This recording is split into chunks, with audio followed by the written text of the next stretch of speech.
berlalu dengan tenang. Bagi sebagian besar bandi elit, waktu singkat ini hanyalah sekejap mata. Namun bagi sebagian bandi elit, 5 hari ini lebih seperti kompetisi kejar-kejaran.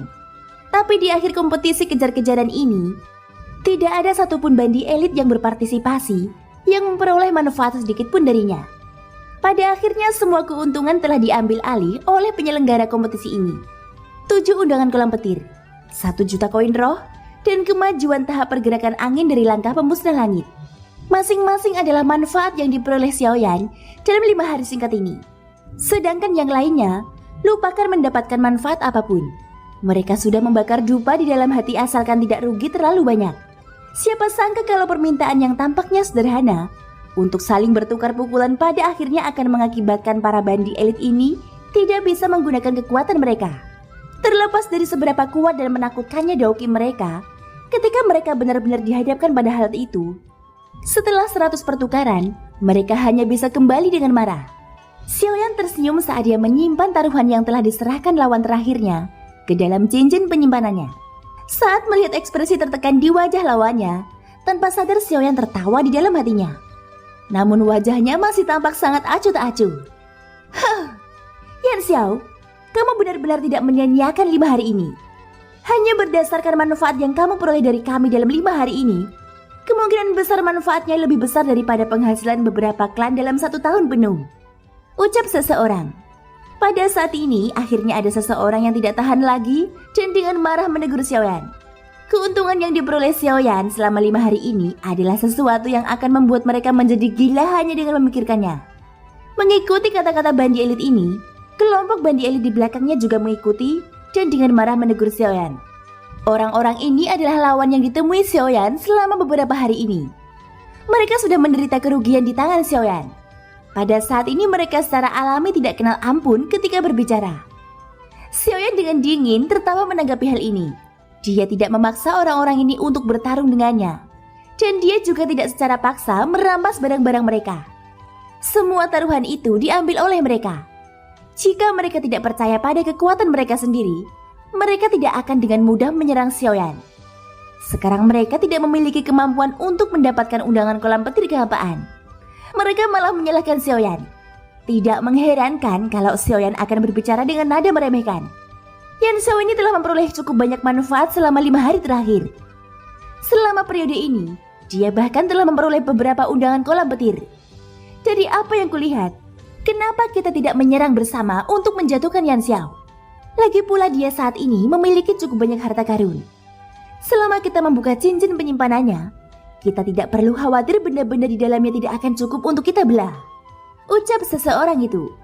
Melihat senyum dingin yang menghina di wajah Xiaoyan, seseorang dari kerumunan segera berbicara.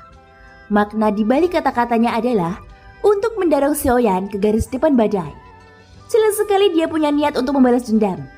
Setelah kata-kata ini terdengar, semua orang mengalihkan pandangan mereka ke arah Xiaoyan secara bersamaan. Selama beberapa hari terakhir, mereka menyaksikan Xiaoyan mengalahkan lawannya berkali-kali.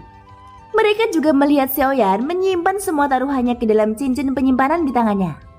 Selain undangan kolam petir, hal-hal ini sudah cukup bagi mereka untuk mendapat untung besar. Segera tatapan yang biasa dilihat semua orang pada Xiaoyan mau tidak mau berubah. Mengapa? Keterampilanmu lebih rendah daripada keterampilanku, dan kamu semua telah dikalahkan. Sekarang kamu ingin menyalahkanku dan ingin membagi cincin penyimpananku. Kalian semua sungguh berani, ucap Xiaoyan. Aura di dalam tubuhnya langsung meledak. Lingkaran tekanan Doki yang tak terlihat dengan cepat menyebar ke segala arah. Xiaoyan tahu bahwa bandi elit di depannya tidak mudah untuk dihadapi. Dengan kekuatannya sendiri, dia memang bukan tandingan mereka. Oleh karena itu setelah dia benar-benar mengeluarkan aura di dalam tubuhnya, Xiaoyan tiba-tiba melambaikan lengan bajunya, sementara ekspresi para ahli bandi elit berubah. Cahaya hitam menyala dan sosok Raja Utara muncul. Saat dia muncul, kekuatan bandi bintang 6 ditambah dengan aura sombongnya segera menyebabkan ahli bandi elit mundur selangkah. Di sisi lain kelompok Guli dan alis penatua Swan berkerut. Mereka tidak menyangka orang-orang ini akan begitu putus asa. Mereka tahu bahwa mereka tidak bisa melakukan apapun pada Xiaoyan. Jadi mereka berkumpul untuk memaksa Xiaoyan menyerahkan undangan kolam petir. Namun bagaimana mungkin Xiaoyan menjadi seseorang yang membiarkan orang lain memaksanya? Semakin orang-orang ini menekannya, Xiaoyan akan semakin sombong. Kekuatan dalam jumlah memang akan menyebabkan orang biasa merasakan ketakutan di dalam hatinya dan tidak punya pilihan selain menurut. Namun Xiaoyan berbeda. Dia selalu menerima bujukan, bukan paksaan. Semakin sering orang-orang ini bertindak seperti ini, kemungkinan besar hasil akhirnya tidak akan baik. Kelompok Guli saling memandang dan sedikit mengangguk. Tidak perlu menyebutkan kelompok Guli. Karena Xiaoyan adalah ketua alkemis dari persekutuan alkemis, mereka tentu saja tidak bisa mengabaikannya.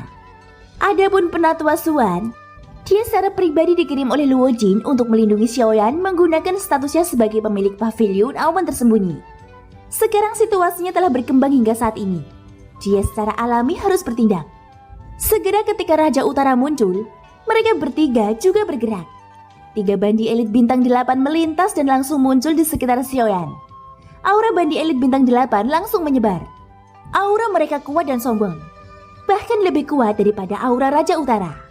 Ketika kelompok bandi elit bersentuhan dengan aura menakutkan ini, ekspresi mereka segera berubah menjadi serius. Hanya Xiaoyan saja sudah cukup membuat mereka pusing. Kini setelah Raja Utara, Guli dan Tetua Suan ikut bergabung. Mereka tentu saja tidak berani bertindak gegabah. Meski tidak berani bertindak gegabah, mereka punya keunggulan dalam jumlah. Mereka tidak mau menyerah pada undangan kolam petir kehampaan. Kedua belah pihak berdiri di langit. Tidak ada pihak yang bergerak. Dalam sekejap, kelompok bandi elit di langit berdiri berkonfrontasi dengan kelompok Xiaoyan. Tidak ada pihak yang mau mengalah. Namun tidak ada pihak yang mengambil setengah langkah ke depan. Setelah waktu yang tidak diketahui, Xiaoyan satu-satunya orang yang bisa mengubah situasi akhirnya terkekeh. Sambil berpikir dia langsung menarik auranya. Dia memandang kelompok bandi elit dengan ekspresi acuh tak acuh. Langkah kaki Xiaoyan bergerak ringan, dan dia perlahan berjalan ke depan kelompok bandi elit. Sepertinya hati semua orang masih tidak goyah sedikit pun. Aku harus memuji semua orang atas ketekunan mereka, ucap Xiaoyan. Setelah kata-kata itu diucapkan, kelompok bandi elit mengerutkan kening dan saling memandang. Di antara mereka bandi elit bintang 7 dengan dingin menatap Xiaoyan dan berkata, Yan Xiao, kamu harus menyerahkan undangan kolam petir sesegera mungkin. Kami dapat membiarkanmu mengambil sisanya. Namun jika kamu terus keras kepala, orang tua ini menjaminmu tidak akan bisa mendapatkan apapun, ucap orang tua itu. Oh, apakah begitu? Lalu kenapa kamu tidak menyerangku lebih awal? Ucap Xiaoyan tertawa dingin. Wajahnya dipenuhi dengan rasa jijik saat dia bertanya balik. Jawaban Xiaoyan menyebabkan bintang 7 bandi kehilangan kata-kata. Wajah tuanya menunjukkan ekspresi malu. Bukan karena mereka tidak mau menyerang. Hanya saja para ahli di samping Xiaoyan menyebabkan mereka merasa takut di dalam hati, sehingga menyulitkan mereka untuk bergerak. Kalau tidak, mereka akan menyerang Xiaoyan secara berkelompok. Xiaoyan dengan dingin menatap bandi elit bintang 7 dan mencibir. Lain kali kamu harus berpikir sebelum berbicara. Kalau tidak, kamu hanya akan mempermalukan dirimu sendiri, ucap Xiaoyan. Setelah kata-kata itu diucapkan, Guli dan 2 orang lainnya di samping Xiaoyan langsung mencibir. Tanpa menunggu bandi elit membantah, Xiaoyan sekali lagi berbicara. Semuanya, aku tahu jika kita terus saling berhadapan seperti ini, tidak ada seorang pun yang bisa mendapatkan undangan kolam petir di tanganku. Bahkan jika salah satu dari kalian pada akhirnya bisa mendapatkannya, itu pasti akan menjadi orang yang paling kuat yang akan memiliki kesempatan. Ini terlalu tidak adil bagi orang lain yang telah berkontribusi. Jadi aku punya metode yang memungkinkan semua orang mendapatkan undangan kolam petir kehampaan. Kali ini semua orang tidak perlu bertarung, ucap Xiaoyan. Setelah kata-kata Xiaoyan keluar dari mulutnya, semua orang yang hadir segera berdiri. Meskipun kata-kata Xiaoyan tidak jelas, makna di dalamnya cukup mirip dengan apa yang mereka pikirkan. Seperti apa yang dikatakan Xiaoyan, bahkan jika mereka menyerang Xiaoyan dan memperoleh cincin penyimpanannya, pada akhirnya hanya sedikit dari mereka yang dapat memperoleh manfaat. Kebanyakan dari mereka adalah orang-orang yang tidak mendapat penghargaan karena telah berkontribusi. Bukan untuk hal lain, tapi untuk kekuatan. Pada saat ini Xiaoyan benar-benar mengucapkan kata-kata yang menyentuh hati mereka. Secara alami beberapa perubahan akan terjadi di hati mereka. Menyadari tatapan semua orang yang penuh dengan keterkejutan, Xiaoyan tersenyum sekali lagi.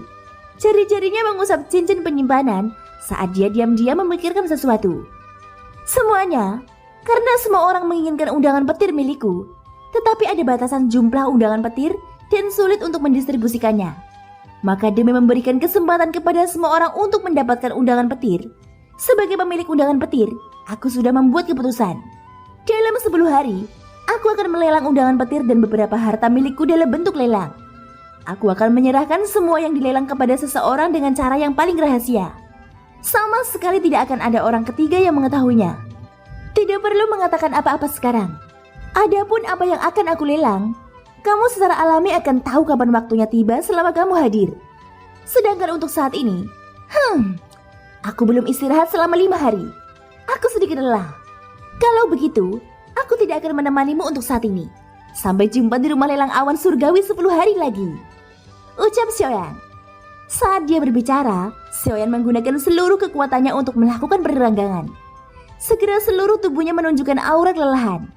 Sebelum semua orang bisa membuka mulut untuk mengatakan apapun, kilatan tiba-tiba melintas di mata Xiaoyan. Kakinya bergerak sedikit dan angin terbentuk di bawah kakinya. Tubuhnya berkelebat dan tiba-tiba menghilang dari langit yang kosong. Raja Utara yang berdiri diam seperti menara logam juga menghilang di saat yang bersamaan. Hanya ketika sosok Xiaoyan menghilang, Guli dan dua lainnya buru-buru mencari angin untuk memeriksa aura Xiaoyan. Namun hal yang membuat mereka bertiga terkejut adalah aura Xiaoyan telah benar-benar menghilang dari ruang kosong ini. Bocah ini, kami bahkan belum berbicara dengannya. Kenapa dia menghilang lagi? Ucap Guli. Wajah tua Guli dipenuhi ketidakberdayaan.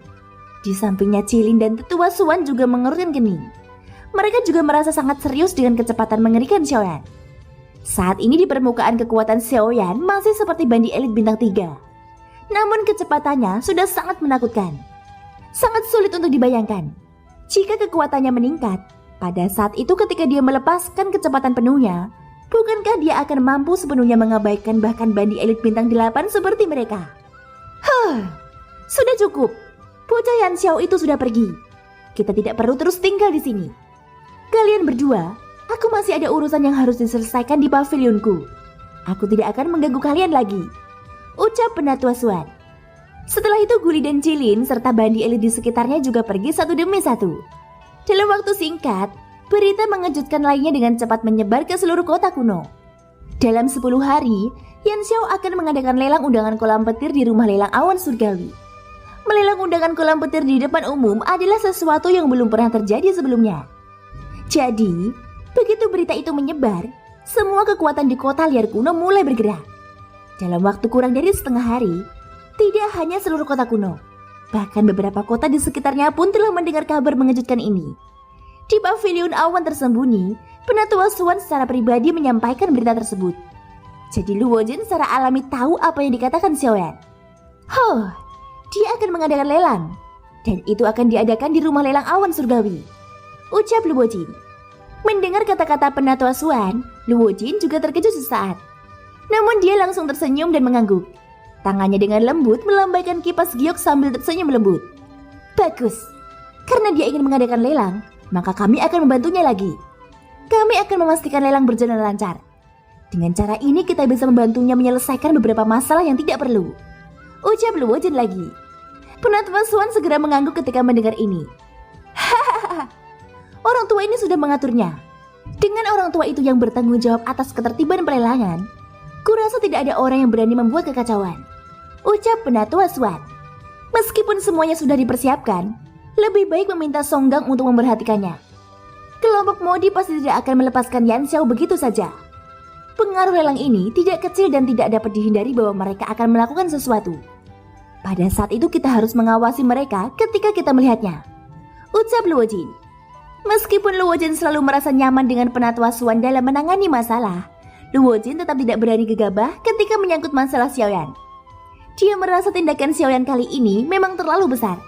Tidak ada yang tahu orang seperti apa yang akan dia tarik ketika saatnya tiba.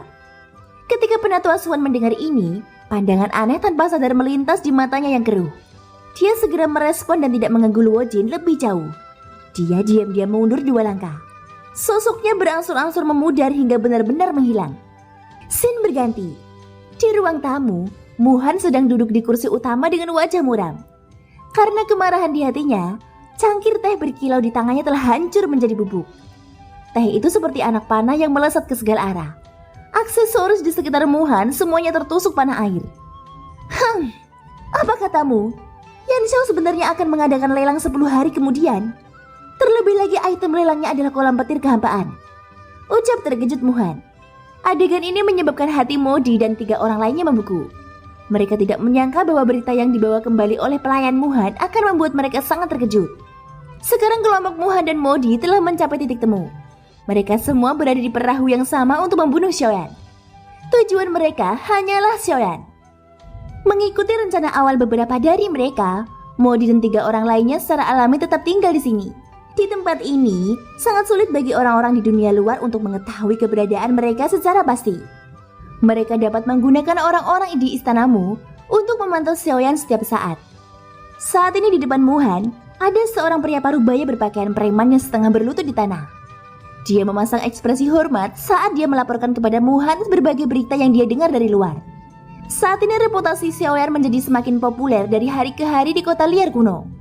Berita terbaru adalah Xiaoyan telah mengumumkan bahwa dia akan mengadakan lelang undangan kolam petir dalam waktu 10 hari di rumah lelang awan surgawi. Berita ini sangat mengejutkan berbagai klan dan kekuatan di kota liar kuno. Undangan kolam petir kehampaan dibuka dan undangan kolam petir adalah satu-satunya kunci untuk memasuki kolam petir kehampaan. Hanya ada total 30 undangan kolam petir. Dalam beberapa ratus tahun terakhir, demi mendapatkan kartu undangan kolam petir, bandi elit yang tak terhitung jumlahnya menjadi tergila-gila pada mereka. Namun meskipun demikian, tidak pernah ada satu orang pun yang memiliki lebih dari 3 kartu undangan kolam petir. Selama ratusan tahun, banyak bandi elit yang mati demi bersaing memperebutkan undangan kolam petir. Oleh karena itu dalam keadaan normal, selama seseorang bisa mendapatkan undangan kolam petir, hampir semua orang akan menyimpannya dengan hati-hati. Sampai undangan kolam petir dibuka. Tidak ada yang tahu siapa yang memiliki kartu undangan tersebut. Namun Xiaoyan saat ini sedang melawan arus. Dia tidak hanya bertindak sombong, tapi dia juga mengendalikan beberapa undangan kolam petir di depan mata para ahli yang tak terhitung jumlahnya. Dia pada dasarnya mengundang masalah pada dirinya sendiri. Pada saat ini setelah ledakan keras, sandaran tangan emas di samping Muhan di aula tiba-tiba meledak. Tangannya yang keriput tertanam di dalamnya. Di bawah tangannya, emas misterius yang biasanya sangat keras tampak seperti sebongkah tanah. Bajingan, bocah itu sebenarnya baik-baik saja. Jangan bilang padaku bahwa klan itu tidak lagi menginginkan undangan kolam petir di tangannya. Ucap Muhan. Wajah tuanya suram. Kemarahan di matanya hampir meledak. Saat dia melihat orang yang membunuh muridnya menjalani kehidupan yang begitu damai, amarah di hati Muhan hampir tak terkendali. Wu Mohui bukan hanya muridnya. Dia juga cucu dari teman lamanya yang telah meninggal dunia. Karena teman lamanya, Muhan sangat menyayangi muridnya. Selain itu, Wu Mohui juga cukup berbakat dalam teknik formasi. Oleh karena itu, Muhan lebih menghargai Wu Mohui. Sekarang setelah Wu Mohui meninggal, Muhan tidak hanya kehilangan murid yang sangat berbakat. Dia juga tidak dapat menjelaskan dirinya kepada teman lamanya yang telah meninggal. Namun meskipun dia tahu bahwa orang yang membunuh Wu Mohui adalah Xiaoyan, dia hanya bisa menyaksikan Xiaoyan melakukan apapun yang dia inginkan di kota kuno ini. Kemarahan dan niat membunuh di hati Muhan telah mencapai puncaknya. Yan Xiao, jika aku tidak membunuhmu, aku Muhan bersumpah tidak menjadi manusia. Ucap Muhan mengatupkan giginya. Karena kemarahannya yang luar biasa di hatinya, bola matanya tampak sangat menonjol saat ini. Ditambah dengan warna darah merah, menyebabkan seseorang gemetar ketakutan. Ketika mereka mendengar kata-kata Muhan, Modi dan yang lainnya tanpa sadar saling bertukar pandang. Masing-masing dari mereka memiliki rencana sendiri di dalam hati mereka. Memang benar, aku tidak menyangka Yan Xiao mempunyai kemampuan seperti itu. Namun ketika saatnya tiba, selama dia memasuki kolam petir kehampaan, secara alami kita akan membuatnya membayar harga mahal. Ucap Modi menyipitkan mata tuannya. Cahaya dingin berkedip di matanya. Ketika dia memikirkan Xiaoyan, dia menggertakkan gigi karena marah. Namun beruntung dia memiliki orang-orang seperti Yan Bing di sisinya. Modi merasa dia harus membunuh Xiaoyan bagaimanapun caranya. Jika bukan karena penatua Luo, bahkan jika pemimpin pavilion awan tersembunyi secara pribadi melindunginya, aku pasti akan membunuhnya di kota kuno ini. Ucap Muhan. Yan Bing dan yang lainnya saling memandang dan tetap diam. Namun saat Modi terus-menerus menyanjung Muhan dalam upaya memperdalam hubungan mereka berdua, mata Muhan berputar. Sudut mulutnya segera menunjukkan setengah senyuman misterius. Ketika dia melihat ke arah Modi, Matanya menunjukkan tatapan seolah dia ingin melahap seseorang. Aku hampir lupa bahwa aku masih kekurangan satu item untuk membunuh Yan Xiao, ucap Muhan. Mata Modi tiba-tiba menyusut saat Muhan mengucapkan kata-kata ini. Yan Bing dan dua orang lainnya yang duduk di sampingnya juga mengerutkan keningnya. Dengan kekuatan Muhan sebagai bandi elit bintang 9, membunuh Xiaoyan semudah meniup debu. Namun pada saat ini bagaimana dia masih bisa mengatakan bahwa dia masih kekurangan satu item? Mungkinkah Muhan masih belum yakin bisa membunuh Xiaoyan? Mastermu, apa maksudmu? Tanya Modi. Modi, aku khawatir kamu lupa atau melewatkan satu hal yang sangat penting, ucap Muhan. Modi semakin bingung ketika mendengar kata-kata ini. Dia sekali lagi menatap Yan Bing dan dua orang lainnya yang duduk di sampingnya. Beberapa dari mereka sangat bingung di dalam hati mereka. Setelah beberapa lama, Yan Bing sepertinya tiba-tiba memikirkan sesuatu dan berbicara kepada Muhan dengan nada acuh tak acuh. Itu undangan kolam petir kehampaan, ucap Yan Bing. Benar, orang tua ini sudah tidak memasuki kolam petir selama beberapa ratus tahun. Orang tua ini hampir lupa seperti apa undangan kolam petir kehampaan itu. Jadi selama Modi bisa membantuku menemukan kartu undangan kolam petir, orang tua ini akan bisa memasuki kolam petir kehampaan, ucap Muhan. Mendengar kata-kata ini, Modi langsung mengerutkan keningnya. Undangan kolam petir kehampaan sangat jarang terjadi. Saat itu untuk membantu Zhang Hao mendapatkan undangan kolam petir kehampaan, Modi telah membayar mahal. Saat ini orang-orang yang dapat mengendalikan undangan kolam petir kehampaan adalah para pemimpin dari berbagai kekuatan. Bahkan Modi tidak akan mudah bermusuhan dengan orang-orang seperti itu. Mengingat situasi saat ini, di mana dia bisa menemukan kartu undangan kolam petir pool? Muhan, Anda sengaja mempersulit orang tua ini, ucap Modi. Satu-satunya tempat di mana dia bisa membantu Muhan mendapatkan kartu undangan kolam petir adalah pelelangan yang diadakan Xiaoyan. Thank you guys sudah mendengarkan ceritaku di episode kali ini. Ikutin terus kelanjutannya ya. Semoga hari kalian menyenangkan. Sampai jumpa dan bye-bye.